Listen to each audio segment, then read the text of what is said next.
ముందుగా ఒక కడాయి తీసుకున్నాను. దీంట్లో కొద్దిగా ఒక 5-6 టేబుల్ స్పూన్స్ ఆఫ్ ఆయిల్ తీసుకుంటున్నాను. సొరకాయ ఎప్పుడు లేతది సెలెక్ట్ చేసుకోండి, బాగుంటుంది. చక్కగా చిన్న చిన్న క్యూబ్స్ లాంటి ముక్కలు తీసుకున్నాను. సొరకాయ లోపల మన గింజ వచ్చిన పార్ట్ ఉంటుంది కదా, అది తీసేయండి. చిన్న చిన్న ముక్కలు కోసుకుంటే సొరకాయ చాలా టేస్టీగా ఉంటుంది. సో ఆయిల్ కాగింది. నేను 1/2 టీ స్పూన్ జీలకర్ర వేసేసాను అండ్ 1/2 టీ స్పూన్ ఆవాలు వేస్తున్నాను. 1/2 టీ స్పూన్ పచ్చిశనగపప్పు, 1/2 టీ స్పూన్ మినపప్పు. మన పోపు మామూలేనండి, రెగ్యులర్ పోపు వేసేయండి. ఇగురు కర్రీ కదా, అల్లం వెల్లుల్లి వేస్తున్నాం కదా, పోపు ఎందుకు అనే డౌట్ చాలా మందికి వస్తుంటుంది. కానీ రెండు కలిపేస్తే ఆ టేస్ట్ అలాగే ఉంటుంది. ఇందులో నేను కొద్దిగా ఉల్లిపాయ వేసేస్తున్నాను. జస్ట్ వేసాం, పోపు వేసినట్టే వేయండి. ఉల్లిపాయ కూడా జస్ట్ 4-5 రెక్కలు అంతే. అల్లం వెల్లుల్లి పేస్ట్ ఒక 1/2 టీ స్పూన్ వేసాను అండ్ వెల్లుల్లి ముద్ద సపరేట్గా ఒక 1/2 టీ స్పూన్.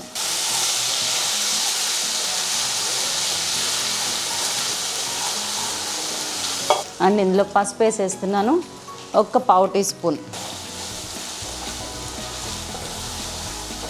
ఆయిల్లో ఇదంతా మంచిగా ఫ్రై అవ్వనివ్వండి. అండ్ ఇప్పుడు జస్ట్ వితిన్ 30 సెకండ్స్ సొరకాయ ముక్కలు చూసారా ఎంత చిన్న చిన్నవి కట్ చేసుకున్నాము. సో ఇలాంటివి ఒక 1/2 kg వేసేయండి.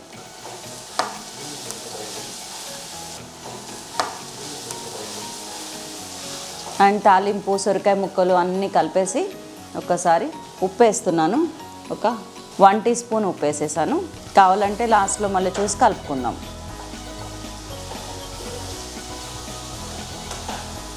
అండ్ మూత పెట్టేసి ఒక 5-6 నిమిషాలు మనం మగ్గనిద్దాము. ఆ తర్వాత తీసి చూసుకుందాం.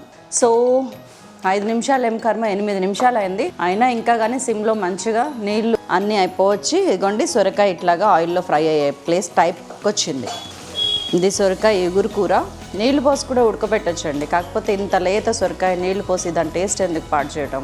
దీనిలో జస్ట్ 1 టేబుల్ స్పూన్ కారం వేస్తున్నాను.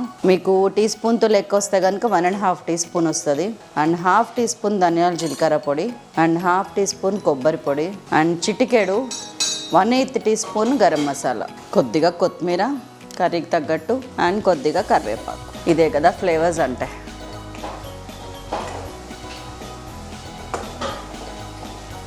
సో లైట్గా కలపండి అటు ఇటు. బస్. సో కొంచెం ఉప్పు యాడ్ చేస్తున్నా. ఇందాక 1 టీ స్పూన్ వేసినాం, ఇప్పుడు ఇంకొక 1/2 టీ స్పూన్ వేసాను, సరిపోతుంది.